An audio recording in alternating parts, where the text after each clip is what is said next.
Ebias Atividade de História adaptada Professor Rodrigo de Souza Fagundes.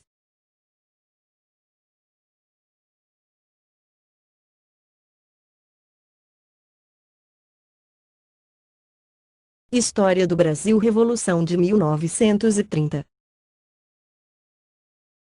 Polo de Educação Especial Ebias. Adaptação, Professora Auxiliar de Educação Especial Marília Brasil. História do Brasil Revolução de 1930. A Revolução de 1930 é considerada o acontecimento da história do período republicano brasileiro que pôs fim à chamada República Velha e, mais do que isso, foi o acontecimento que também deu fim às articulações políticas entre as oligarquias regionais do Brasil, que sobrepunham os seus interesses particulares aos interesses do Estado e da nação como um todo. O principal protagonista da Revolução de 1930 foi Getúlio Dornelles Vargas, então presidente, nome que se dava aos governadores da época, do estado do Rio Grande do Sul. Para melhor compreendermos esse episódio de nossa história, é necessário saber qual era o cenário político da época. É o que será exposto no tópico seguinte: a formação da Aliança Liberal, AL, e as eleições de 1930. O cenário político do biênio 1929-1930 foi um dos mais conturbados não só para o Brasil, mas também para boa parte do mundo, sobretudo em virtude das consequências da Grande Depressão Americana, provocada pelo crash da Bolsa de Nova York. A economia cafeeira paulista, que movimentava grande parte da economia brasileira à época, foi diretamente atingida por esses fatores externos. A oligarquia que comandava esse setor da economia também tinha o controle do poder político e buscava delinear um futuro de recondução à estabilidade econômica por meio da sucessão no cargo da presidência da República. Em 1929, o presidente era o paulista Washington Luiz, que, contrariando os acordos da política do café com leite, indicou como seu sucessor outro político paulista, Júlio Prestes.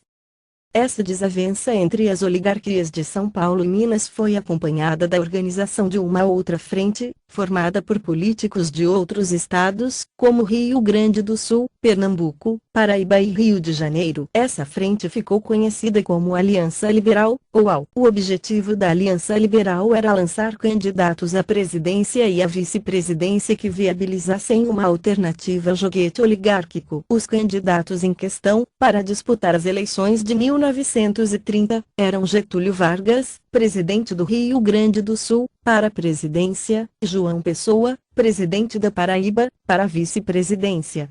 Apesar da grande popularidade que a Aliança Liberal chegou a atingir, a chapa de Vargas e Pessoa não conseguiu concorrer em pé de igualdade com a máquina eleitoreira dos paulistas. Washington Luiz trabalhou firme para que Júlio Prestes fosse eleito. Isso implicava a mobilização de toda a estrutura de fraudes das urnas, coerções e compras de votos e busca de apoio de outros presidentes de estados. No total, 17 apoiaram Júlio Prestes. O resultado foi esmagador. Com a apuração dos votos, em 21 de maio de 1930, contou-se 1.091.709 votos a favor de Prestes contra 742.794 obtidos por Vargas.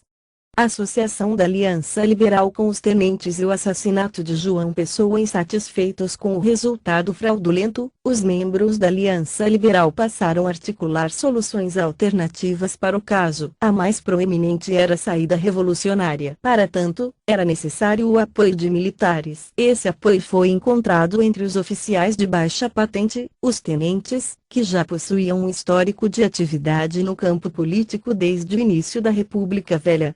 A alternativa de enveredar por uma solução armada não era fanfarronada dos jovens líderes civis, ela contava com a firme adesão dos tenentes. O grupo de oficiais subalternos, remanescentes das intervenções militares dos anos 1920, estava ferido nos seus brios, buscava o poder que não conseguiria desde a proclamação da República e não se sentia disposto a deixar esse poder escapar sem luta. Os tenentes possuíam experiência militar, eram idealistas, politicamente inquietos, gozavam da admiração da tropa e de simpatia entre os setores médios da população e a massa de trabalhadores urbanos.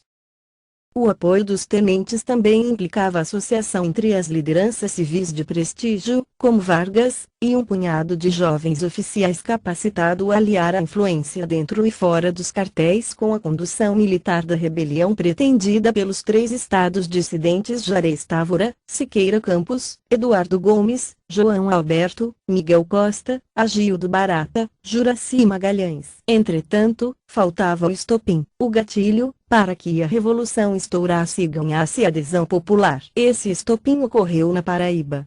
O candidato a vice de Getúlio, João Pessoa, foi assassinado em 26 de julho de 1930, em uma confeitaria na cidade de Recife. O assassino era João Duarte Dantas, adversário político de Pessoa. Entretanto, as motivações do assassinato foram de cunho mais pessoal do que político. Dantas acusou Pessoa de ter ordenado a invasão de seu escritório, onde foram colhidas cartas íntimas, que foram publicadas e disseminadas pela Paraíba. Quaisquer que fossem os motivos de Dantas, o assassinato de Pessoa logo se transformou na alavanca para a revolução. Ações militares passaram a ocorrer em vários locais diferentes do Brasil ao mesmo tempo. Em 24 de outubro, o poder estava nas mãos da Aliança Liberal. Washington Luiz foi deposto do cargo e logo exilado. Getúlio Vargas no poder. Getúlio Vargas, como líder articulador da Revolução, logo ficou incumbido da organização do novo governo, que teria caráter provisório, cujo objetivo maior era desintegrar a estrutura política oligárquica. Vargas não pretendia pôr em risco sua própria conquista. Estava claro que, se promovesse eleições, as elites regionais, cujas estruturas de mando na esfera estadual permaneciam intactas, venceriam. Para institucionalizar a nova ordem, seria preciso transformar o sistema político e consolidar um amplo programa de reformas sociais, administrativas e políticas. O projeto era ambicioso, não podia ser executado da noite para o dia, mas nem o próprio Távora poderia prever que a ditadura que defendia, em 1930, se estenderia por 15 longos anos, com um breve interregno constitucional de 1934 a 1937. Questões: letra A. O que era a República Café com Leite? Letra B. Qual a relação do creche da Bolsa de Valores de Nova York, outubro de 1929, com as eleições presidenciais do Brasil em 1930? Letra C. Qual fato, evento, deu alavanca para a Revolução de 1930? Letra D. Opine, a Revolução de 1930 foi um golpe de Estado. Justifique sua resposta.